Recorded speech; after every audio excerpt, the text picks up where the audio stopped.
नमस्कार प्रेक्षकांनो, मालिकांची दुनिया या चॅनलमध्ये तुमचे स्वागत आहे. लग्नानंतर होईलच प्रेम या मालिकेमध्ये आपण बघणार आहोत की आता शनायाच्या अंगावर तिथला बांबू पडू नये म्हणून आता पार्थ तिला ओढून घेतो आणि त्यामुळे ती त्याच्या अंगावर पडते आणि ती मनाशी विचार करू लागते की पार्थ, तुला माहित नाही आता आपण असंच लवकरच लग्नाच्या बंधनामध्ये अडकणार आहे. इकडे मात्र घाईघाईने पार्थ तिला उठवतो आणि तुम्हाला लागलं तर नाही ना? तर ती म्हणते मी ठीक आहे. परंतु पार्थ म्हणतो, "नाही, असं कसं? तुम्हाला एक टीटीचं इंजेक्शन घ्यावं लागेल. चला, मी तुम्हाला डॉक्टरकडे सोडतो." असं म्हणून तो तिची पर्स तिच्या हातात देतो आणि त्यानंतर तिला डॉक्टरकडे घेऊन जातो. दुसरीकडे मात्र आता जीवा काव्याला घेऊन बाहेर आलेला असतो आणि तिथे टॅटूवाला येतो. त्यामुळे काव्या खूपच घाबरते आणि ती सांगू लागते, की "खरंच मी तुला सांगते, की तू असं काही करू नको. काय होईल ना, तुला खूप त्रास होईल." आणि पुन्हा आता जीवा म्हणतो, "मला त्रास होऊ दे किंवा काही होऊ दे, पण मी हे टॅटू काढणार म्हणजे काढणार." त्यानंतर ती सांगते, "हे बघ, देव ना करो जर कधी आपलं लग्न झालं नाही, तर मग हे किती महागात जाईल." तेव्हा तो म्हणतो, "असं काही होणार नाही. आपली गाठ ही स्वर्गातच बांधलेली आहे." परंतु तरीही त्याला काव्य अडवण्याचा प्रयत्न करते, पण तो काही ऐकून घेत नाही. इकडे आता टॅटू काढायला सुरुवात होते, तिकडे जीवाला त्रास होतो. त्यामुळे आता काव्याला सुद्धा त्रास होतो आणि ते ती बघू शकत नाही. त्यामुळे आता ती त्याचा हात हातात घेऊन त्याला आधार देण्याचा प्रयत्न करत असते. इकडे मात्र टॅटू काढून होतो आणि त्यानंतर आता टॅटू क्लीन केल्यानंतर काव्यालाही आनंद होतो आणि त्यानंतर ती विचारू लागते, "तुला काही त्रास तर होत नाहीये ना?" आणि असं म्हणून टॅटूवर फुंकर घालू लागते आणि हे बघून आता जीवाला बरं वाटतं. त्यामुळे आता काव्या त्याचा आनंद 2च क्षणामध्ये त्याच्यावर पाणी टाकते आणि जोरातच त्याचा गाल ओढू लागते. दुसरीकडे मात्र आता इकडे विक्रम भास्करकडे आलेला असतो आणि त्याला सांगू लागतो, की तुमच्या निर्णयावर मी विचार केला. आणि तेव्हा तो म्हणतो, "विचार केला, पण मग एवढा वेळ का लागला निर्णय घ्यायला? खूप कठीण होता का निर्णय?" तेव्हा आता विक्रम म्हणतो, "खरं तर मी तुमची माफी मागतो." तर तेव्हा तो म्हणतो, "का, काय झालं?" तर तो म्हणतो, की शनाया आणि पार्थचं लग्न होऊ शकत नाही. हे ऐकल्यावर आता भास्करला प्रचंड धक्का बसतो. तो म्हणतो, "तुम्ही हे विचार करून बोलता आहे ना?" तेव्हा तो म्हणतो, "हो." तर त्याचं कारण विचारल्यावर विक्रम सांगू लागतो, "काय आहे ना, पार्थचं लग्न आधीच ठरलं आहे. त्यामुळे आपल्याला आता या लग्नाचा विचार करता येणार नाही." तेव्हा मात्र भास्कर म्हणतो, "पण मी विचारू शकतो का? ती मुलगी कोण आहे?" तेव्हा तो सांगतो, "आपल्या धनंजयची मोठी मुलगी नंदिनी. आणि आम्हाला ती पार्टीमध्ये आवडली. त्यानंतर एकमेकांची त्यांची पसंती झाली आणि गोष्टी पुढे गेल्या." आता मात्र तो म्हणतो, "पण मग फक्त ठरलंच आहे ना लग्न, झालं तर नाही ना, मग ते आपण मोडू शकतो." तर लगेचच विक्रम म्हणतो, "चांगल्या गोष्टी, शुभ गोष्टी मोडायला मला योग्य वाटत नाही. त्यामुळे खरंच माफ करा आणि तुम्ही मनामध्ये राग न ठेवता हे सगळं विसरून जाल. पण हे लग्न होऊ शकणार नाही." असं तो त्याला नम्रपणे सांगतो. तेव्हा भास्कर म्हणतो, "हरकत नाही." आणि तिथून तो निघून जातो. इकडे मात्र तो निघून गेल्यावर भास्कर तिथले कप जोरातच फोडतो आणि तो म्हणतो, "असं कसं लक्षात ठेवू नका? लक्षात तर चांगलं मी ठेवणारच नाही." असं म्हणून तो आता विक्रमचा बदला घेण्यासाठी तयार असतो. दुसरीकडे आता नंदिनी कॉफी शिकत असते, पण तिला स्वतःला कॉफी प्यायला आवडत नसते आणि तिने कधी बनवलेली पण नसते. पण मात्र आता कॉफी बनवायचा प्रयत्न करत असते. तेवढ्यात आरुषी तिथे येते आणि "ही कॉफी कोणासाठी?" असं ती विचारते. तेवढ्यातच नंदिनी म्हणते, की "तुझ्या पार्थ जिजूंसाठी." आणि इकडे मात्र आता रम्या पार्थसाठी कॉफी घेऊन येते आणि ती कॉफी बघून पार्थ रम्याला म्हणतो, की "खरंच मला कॉफीची गरजच होती. तुला बरोबर वेळेवर कळलं." तर आता रम्या म्हणते, "हो ना, आजपर्यंत मी हेच करत आले आहे." आणि असं म्हटल्यावर आता पार्थ तो कॉफीचा मग घेऊन उठून उभा राहतो. तेव्हा मात्र तो म्हणतो, "प्लीज आता या विषयावर आपण बोलायला नको." परंतु ती पुन्हा त्याच विषयावर बोलणं सुरू करते. "तू असा कसा वागू शकतो माझ्यासोबत? तुझं माझ्यावर खरंच प्रेम नाहीये का?" असे अनेक प्रश्न ती विचारू लागते. तेव्हा आता पार्थ मात्र तिला नकार देत असतो. दुसरीकडे आता नंदिनी मात्र कॉफी बनवायचं ट्राय करत असते, पण काय-काय टाकू हे तिला समजत नसतं म्हणून ती खूप कन्फ्यूज असते. तेव्हा ती म्हणू लागते, की "प्लीज जरा तू सांगशील का?" तर आरुषी म्हणते, "बापरे! किती गं तुला हौस आहे, किती गोड आहे ताई तू, किती रोमॅन्टिक आहे." असं म्हणते आणि तिला प्रेमाने जवळ घेते. तेव्हा नंदिनी तिला हात जोडून म्हणते, "आता ते रोमॅन्टिक राहू दे गं मुली, पण आता या कॉफीचं काय करायचं तेवढं मला सांग." त्यानंतर मात्र आता कॉफीमध्ये दूध किती घालायचं आणि बाकी सगळी रेसिपी आता आरुषी तिला शिकवते. आणि त्यानंतर ती म्हणते, "बघ मग ताई आता ही पिऊन."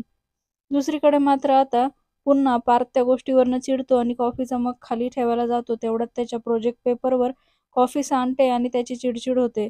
तर लगेचच रम्या तिथून जाऊन टिश्यू पेपर आणते आणि ते सगळं साफ करते.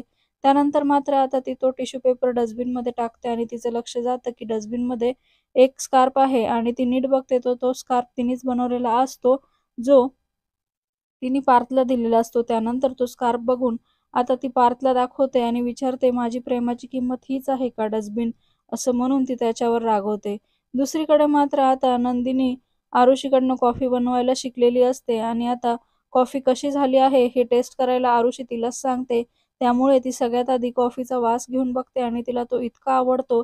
त्यानंतर आरुषी जाताना तिला म्हणते, बघ मला खात्री आहे ताई, यापुढे तुझ्याच हातची कॉफी जीजू पितील. आणि असं म्हणून आता नंदिनी ती कॉफी एन्जॉय करते.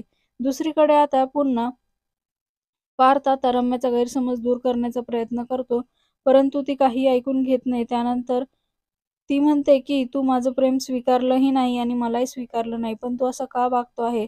आता तर खरंच मला असं वाटतं आहे, की माझी आई म्हणते तेच बरोबर आहे." तेव्हा तो म्हणतो, "म्हणजे काय म्हणायचं आहे तुला? की मामीनीच तुझं मन वळवलं आहे." आणि आता पार्थ चिडतो आणि तो म्हणतो, की "हे बघ रम्या, तुलाही माहिती आहे आई असं कधीच करणार नाही आणि जर तू असं बोललीस तर आता ते मलाही सहन होणार नाही." आणि असं म्हणून आता तो तिला तिथेच थांबवतो. इकडे मात्र रम्या आता त्याला सांगते, की "जर तू माझ्याशी लग्न केलं नाही ना, तर मी आयुष्यभर तशीच राहील. हा माझा निर्णय आहे, हे लक्षात ठेव." आणि इकडे आता पार्थ तिला समजवण्याचा प्रयत्न करतो, पण ती त्याला हात दाखवून बस असं म्हणते आणि तिथून रागातच निघून जाते. इकडे मात्र जेवण झाल्यावर मंजू आणि तिचा नवरा एकमेकांशी बोलत असतात. तेव्हा तिचा नवरा म्हणतो, की "बडीशोप दे." तर तेव्हा ती म्हणते, "ह्या बडीशोप खाऊन तुम्ही जे जेवण पचवता आहे ना, ते दिवसभरातल्या गोष्टी सुद्धा पचवायला शिका." तर तेव्हा तो म्हणतो, "म्हणजे काय म्हणायचंय तुला?" तर आता ती म्हणते, "वसुताईचं जे म्हणणं आहे ना, ते बरोबर आहे आणि तिच्याच बाजूने आपण राहायला हवं, तरच आपण तुपाशी राहू." तर त्यावर तो म्हणतो, "तू काही काय बोलते?" आता तिने उलट हा हट्ट सोडायला पाहिजे. कारण आता रम्याचा जरी पार्थवर जीव असेल, तरी पार्थचा नाहीये ना, ही गोष्ट महत्त्वाची आहे. तेव्हा ती म्हणते, "पण तुम्हाला समजतच नाहीये ना, हे जर लग्न झालं ना, तर मग आपल्या मोठ्या मुलीचं श्रेया आणि युगचं लग्नासाठी आपल्याला पुढाकार घेता येईल. जर हे लग्न झालं ना, तर आपल्याला असं करता येईल." तेव्हा तिचा नवरा तिच्यावर चिडतो, "काही काय बोलते तू? मला हे मान्य नाही." आणि तेव्हा मात्र ती म्हणते, "हो, तुम्हाला काय कळतं आहे? आपल्या पदरामध्ये 2 मुली आहे आणि मुलींच्या लग्नाचा किती खर्च असतो तुम्हाला माहिती आहे ना? तुमच्या बिझनेसचं काही खरं नसतं आणि या बाकीच्या उचापत्या करण्यापेक्षा हे काम तरी जरा नीट करा." असं ती सांगू लागते. त्यानंतर आता तरीही त्याला पटत नाही. तर ती पुन्हा म्हणते, "तुम्हाला कळत नाही का? तुम्हाला दादाने किती वेळा बिझनेससाठी पैसे दिले, पण तुम्ही नेहमीच त्या पैशाची माती केली. त्यामुळे मला माझ्या मुलींच्या भविष्यासोबत असं होऊ द्यायचं नाही आणि मी हा निर्णय घेतलेला आहे. त्यामुळे आता तुम्ही माझी साथ द्यायची आहे." तर तो म्हणतो, "म्हणजे मी नक्की काय करायचं आहे?" तेव्हा ती म्हणते, की "उद्या आपण नंदिनीच्या घरी जायचं आहे." तर तो म्हणतो, "कशाला? लग्न मोडायला का?" तर ती म्हणते, "हो."